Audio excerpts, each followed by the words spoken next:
guys a wonderful round of applause as I announce them all at once to the stage. Please give it up for Rob Paulsen, Maurice Lamarche, Barry Gordon, Townsend Coleman, Clarke, and Schemmel.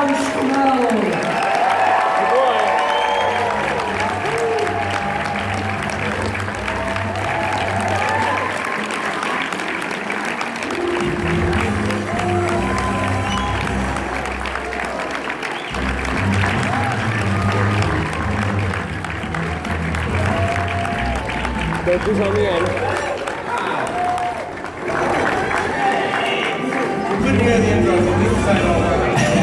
Yeah, they told me Mexicans were like just announcing all It's of Rob us. Paulsen and some other people. That's right. We are the U.S. Exactly what it says in my contract. Will be billed as Rob Paulsen and some other people. I want to apologize to Sean because I definitely messed up your last name. I think it was like and so That's the Hebrew spelling. that's a Hebrew spelling. Okay. It's kind of Yiddish, although I'm not. Long story. I'm rocking the Amish beard, so I do. That's kind of where that's coming from right now. It's almost like a Yiddish the way to do it. Anyways, that's not important. Why don't you guys, if you guys would, for those that may not know you, just based off of your names, but just some of your favorite characters you voiced over time to give them a little inclination as to who you are. Starting with the from Alphabetical order of the colors we're wearing? Or yes, yeah, exactly. Inside first, last, and in between. Going for this end? Go for you. Hello, Tampa Bay. This is Yakko here. And also, my friend the brain is here with me, Pinky North. And I am, you are seeing before you a representation of 50% of the Ninja Turtles and one middle-aged white guy. I was Raphael when you guys were, well, when you were not even born. And now I'm Donatello, and I'm Carl Weezer and Jimmy Neutron. My favorite thing to be is a friend of Cam. Segue. Go ahead, segue, Cam. First of all, I love that you guys are bowing down unto us. Yes. There we go. That's what I was waiting Nothing for. like seeing a gold miner genuflecting. It's a start, Pinky. Yes. Yes, it is, Frank. I am Cam Clarke, as perhaps you've heard.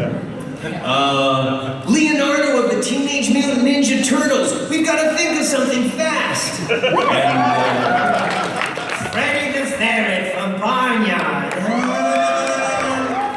And the Flavor Mouse from Tick. And Kaneda from...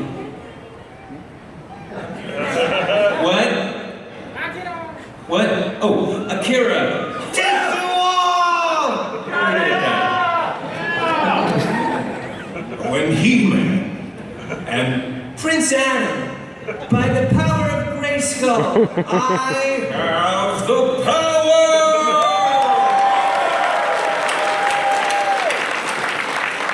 You should see people when you're walking by Cam's hotel room and they hear that.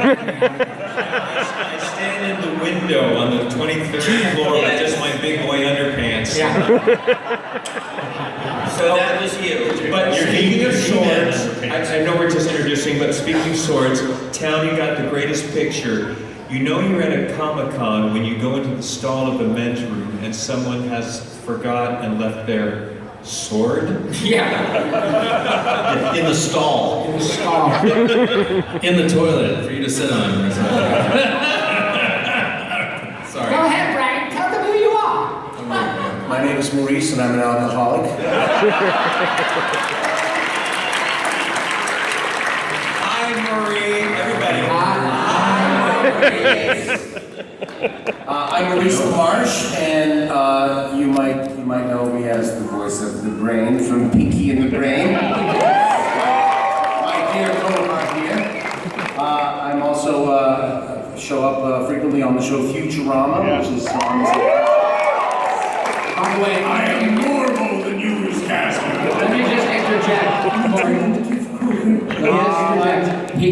He's being way too sort of self-effacing. Maurice won back-to-back primetime Emmys for his work on Futurama.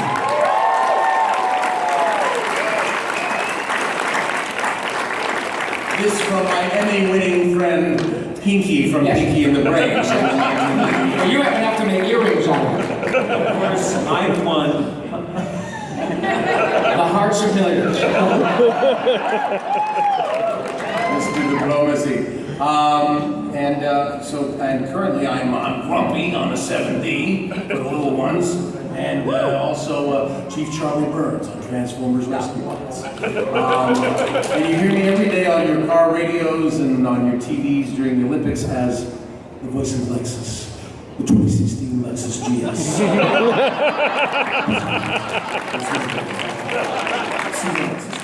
I just want to hear you say it's a December to remember. Say it. No, it's the Golden Opportunity Sales event. Yeah, that's it. See you Lexus deal.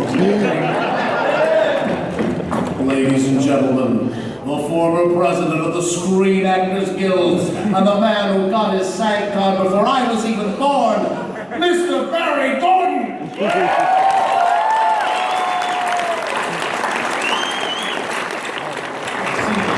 Well, hi. I'm Barry Gordon, the man of many voice. The luckiest voice actor in history. I basically just do my voice, and I get hired. So I have no complaints. But I'm Donatello, which is my voice. And I'm also, I will also be back. Which is a little different. I like being back. And I'm a nicely quick bunny. You can't drink it slow if it's quick. Kind of a bad in this bunker, actually. And let's see, and the other stuff is like way before your time. Bitch, I watched it. Great High, and we were just talking about that. I don't even remember what voice I did for Great Dale High. I was a werewolf, Reggie Moonshroud, and I howled a lot, as I recall. You know, so woo, you know, one of those. And Junior Wentworth from Snorks, if anybody remembers that. Going way back, Jabberjaw. Frank was Jabberjaw, yeah. I was Clyde. So that was fun, Inky and Pac-Man. So I've had a fun career. Nothing like these guys. These guys you are watching geniuses up here. And it is such an honor for me to be working with them and being with them at the cons and having had the joy of being with them in the studio. So, Barry, what was your big hit song? all except for Townsend. No. Yeah, Barry. What was your My hit song. Yeah. Shall we lead a little in the hit song? Yeah. Okay. You probably won't know this because I was 6 when I did it. But. 6 and recorded. All right. I'm getting nothing for Christmas. Mommy and Daddy are mad. I'm getting nothing for Christmas 'cause I ain't been nothing but bad.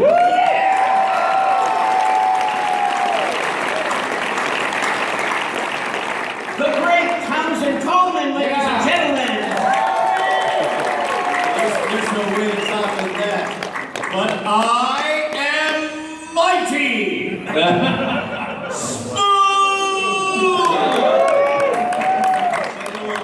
a little blue character called the Tick on the tip. Paulsen as Arthur. Not the face, not the face! Cam Clarke as Deflator Mouse. I'll save you. No. I'll save you. No. I'll save you. Maurice Lamarche as the Midnight Bomber. What bombs at midnight, baby? Oh, yeah, baby, yeah. Wrong is right, up is down, yeah! And Cowabunga!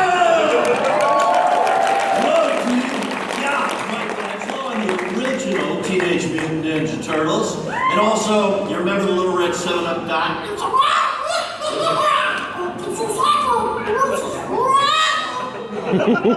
I remember that.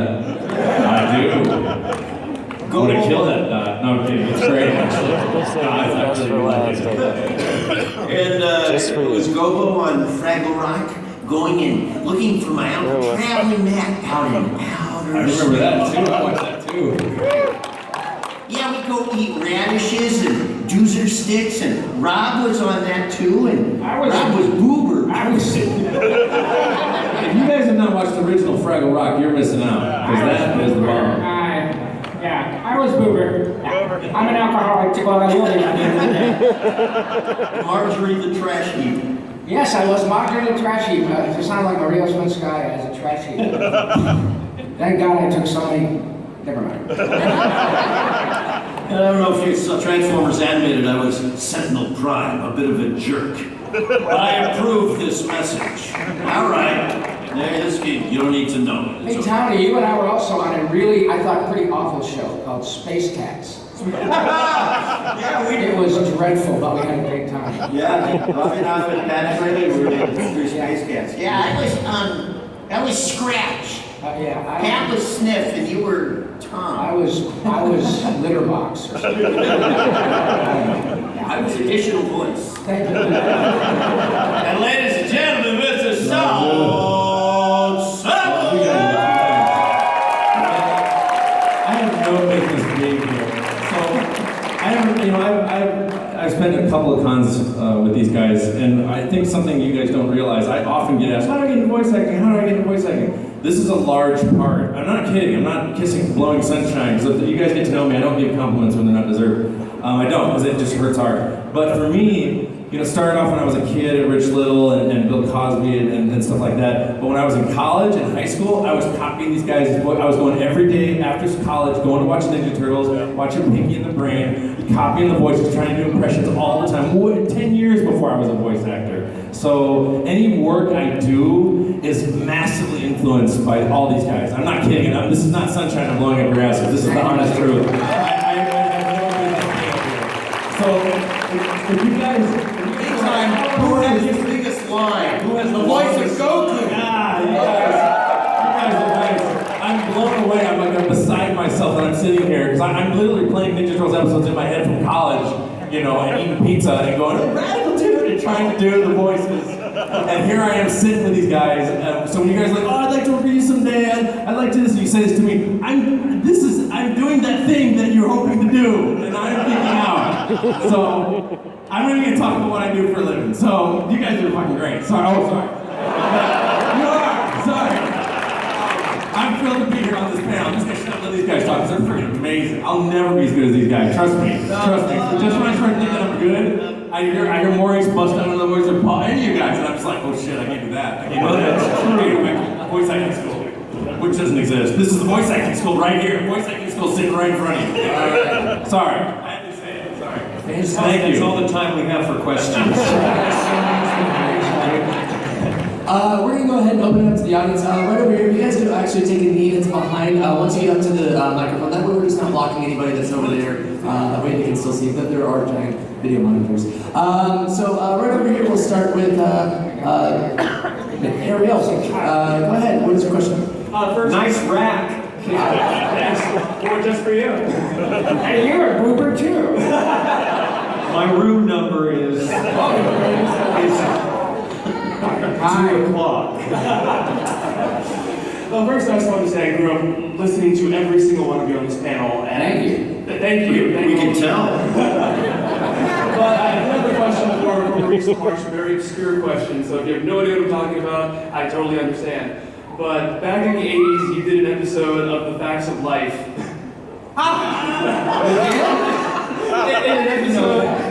an episode where all the characters are killing each other off, and you're playing a Rod Serling episode, and you love saying the name Tucci. That's right. Yeah. And I was just wondering if you had any memories of that, and even if you didn't, if you could just do the Rod Serling voice and say. I'll tell you my favorite memory of that. First of all, I was like, I couldn't believe that I was going up on a real, actual, network sitcom, and my memory of it was that when we went down, I was so nervous to do the table read. I was very nervous to do this show. I'd been on the air for about 6 years, and it was Cloris Leachman had taken over the part of the den mother, and I loved her on the Mary Tyler Moore Show. And But I also had in my mind, well, this is the facts of life. I mean, how hip is it going to be? I was a stand-up comedian at the time. I was hanging out with some fairly, up-and-coming guys, and the script was so funny. It was, had a lot of pop culture references. Cloris had a whole thing where she did a takeoff on Frau Blucher from Young Frankenstein, and I was like, we were laughing our asses off. And I sound like Mark Hamill. We were just laughing. It was fantastic. And I love doing Mark Hamill. But I mean, because he's got so much enthusiasm for this craft, and I think he's one of the best actors working.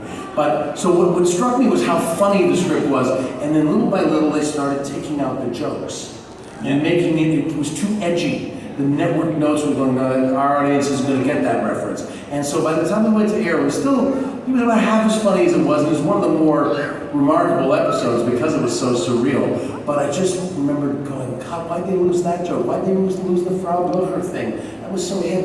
And and the other thing I remember was just how nice the entire cast was, including the nicest guy, George Clooney. Clooney was on the show. We played their neighbor. And we hung out a little bit, and at the end of the thing, I did all their answering machines. People didn't have voicemail, so everybody brought their little thing, because I was riffing impressions all through the week, and they came down to the Comedy Store to see me. George and Mindy and I can't remember who else came. Like 3 or 4 of the girls came down, and so I did all their answering machines at the end of the week, including George's. So that was it was a really fun week. It was great. When you say did their answering machines, what is it? I did. I took the answering machine into a special room, and I did outgoing greetings. Someone outgoing greetings. Oh, fantastic. George isn't here right now, so leave a message. No. And so I just did whatever they wanted. It was good. It's great. Can you do the Rod Serling voice and say Judy? I just love singing. Judy. It's a magic milkshake of your mind.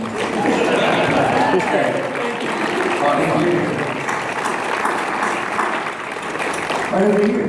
Is there a comic book character or any character that you guys still want to voice that you haven't voiced yet? Little Annie Fanny from... Annie Fanny. I remember it. I remember it well. I don't know if there's a specific comic book character. I mean, the truth is, I just love working. I just love to work. We're so grateful to, in virtually all our cases, we've been working more than half of our lives doing something for which we would have done for free. It's really where we play. I mean, there have been so many great Superman, Batman, Kevin Conroy's Batman. Who wants to? In fact, interestingly, my son, who's probably the mean age of most people, he's almost 32, but he loves the Batman franchise and all that. But for him, Batman is Kevin and the Joker is Mark. That's it. I mean, he loves all the stuff with Christian Bale and all. But when it comes to the real Batman, that's what they think. So many. I mean, I wouldn't. Mo, were you a Joker too, Mo?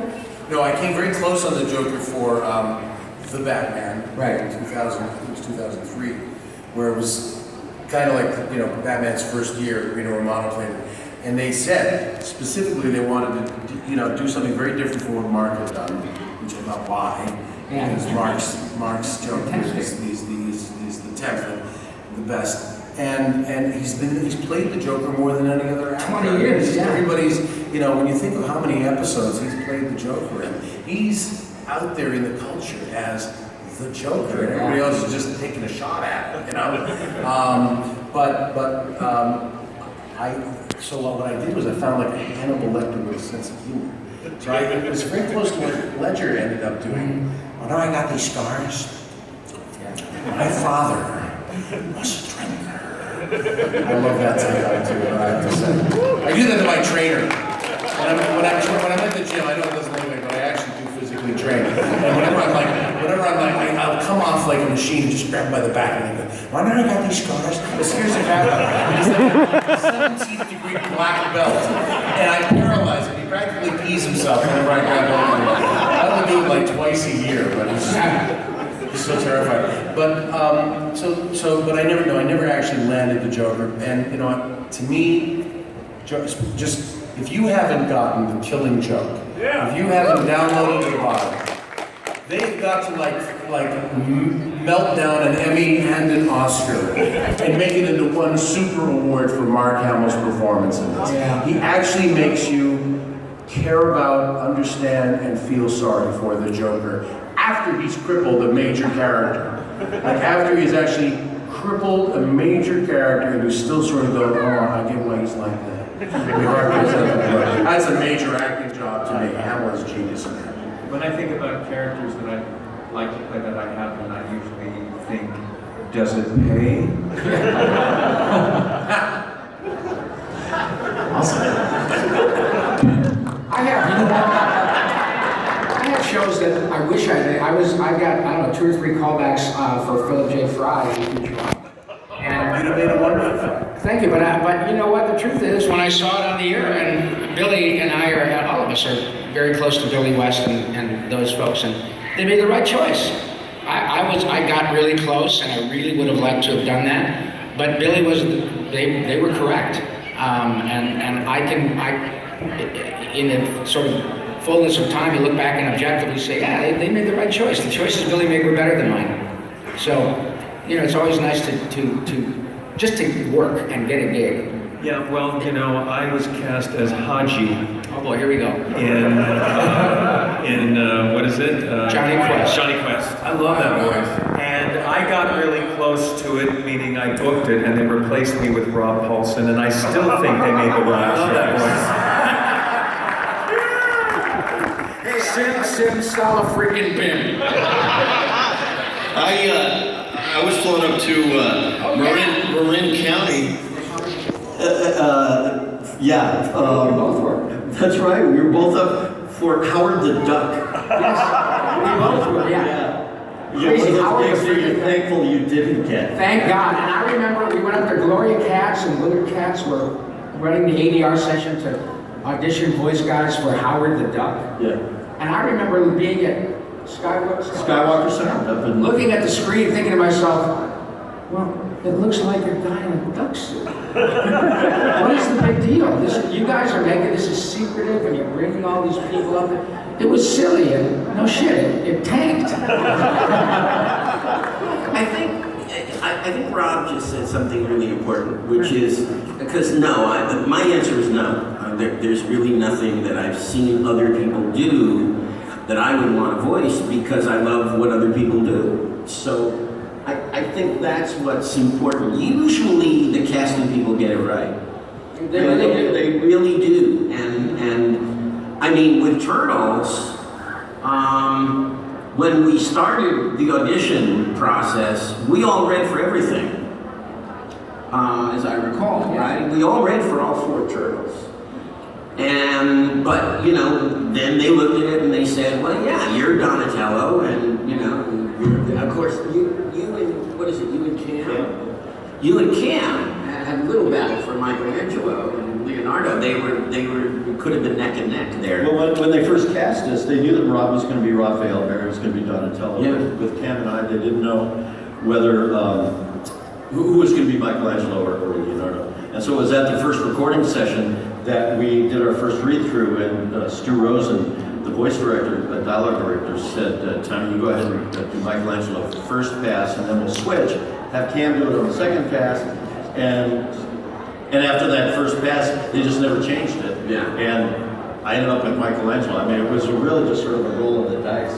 And I think Cam was so thankful for that, and glad. Are you kidding me? I played the boring turtle. I know how that feels. I play the boring Saiyan. You guys don't know what Saiyans are, but they do. I know exactly how that feels, Cam.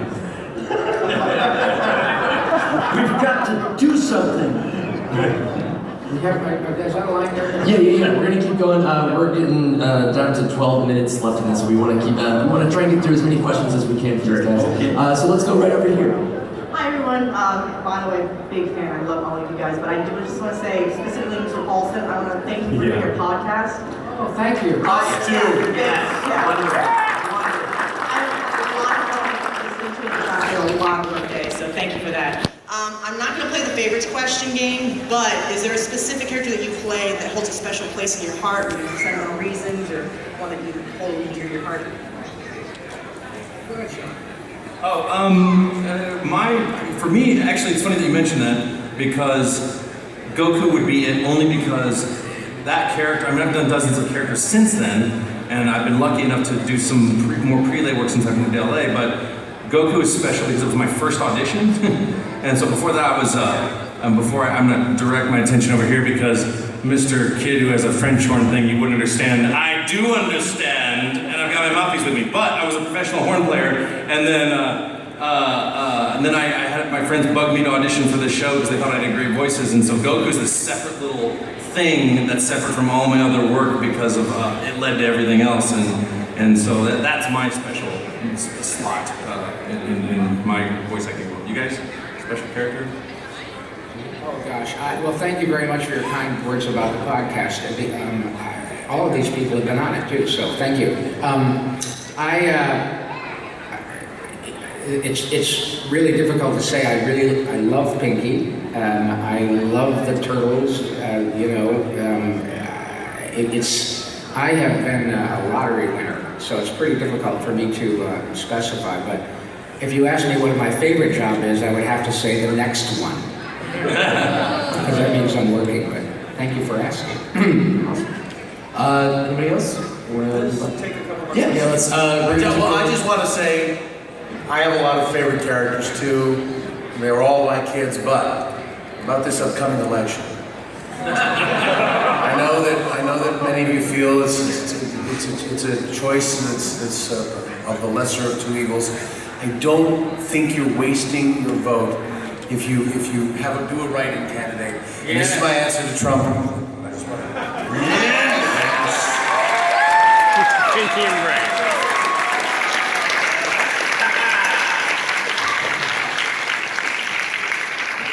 Right over here. Put the right mouse in the White House. Yeah. And I have to say Donatello. I mean, because I lived with Donatello for longer than I lived with, most of my shows are 13 episodes and then they're gone. And so to live with Donatello for 10 years and work with these guys every week was just such a joy, and so that will always be what's closest to my heart. Yes. My question is for Rob Paulsen specifically. I've heard that you can still do Yakko's World, like just off the top of your head. Can you do that for us now? Yeah. Let's go.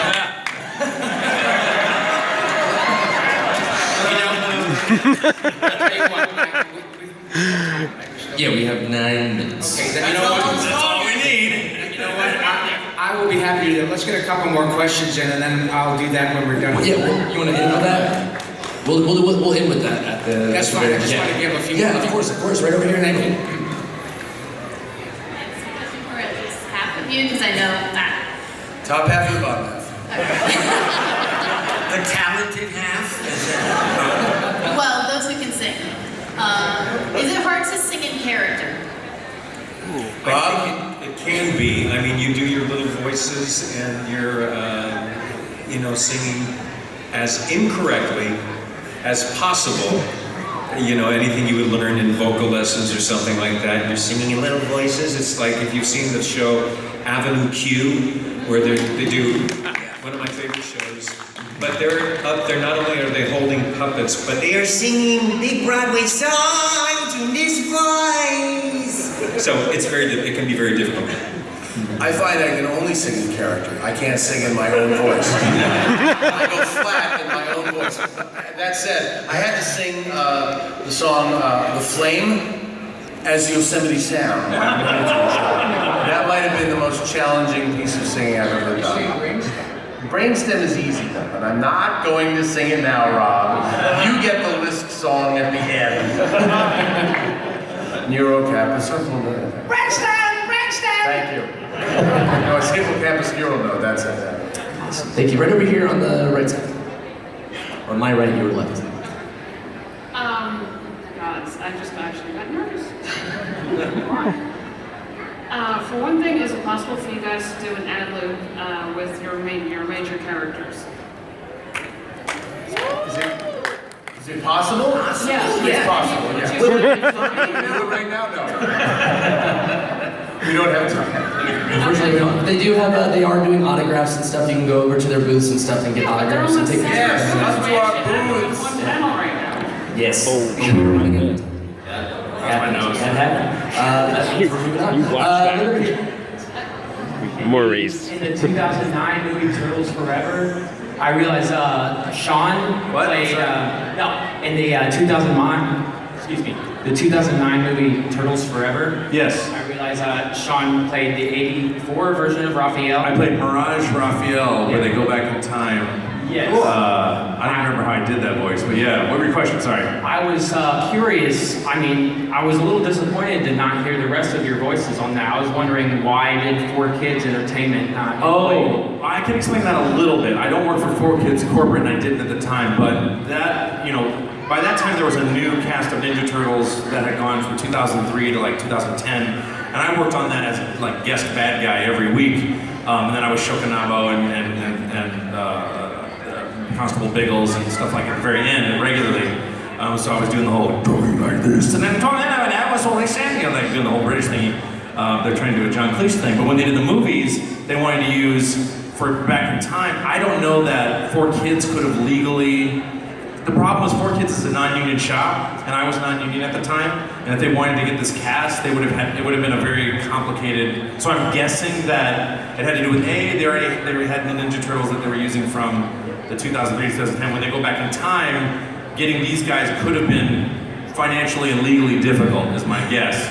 And 4Kids was not in a position, I don't think, to go, hey, let's just go get these guys to do that. I don't even know if they played a Raphael reference for me, because I think I was referencing something else, but I was just doing like a real deep kind of thing. I don't remember what it was, but it was like Raphael.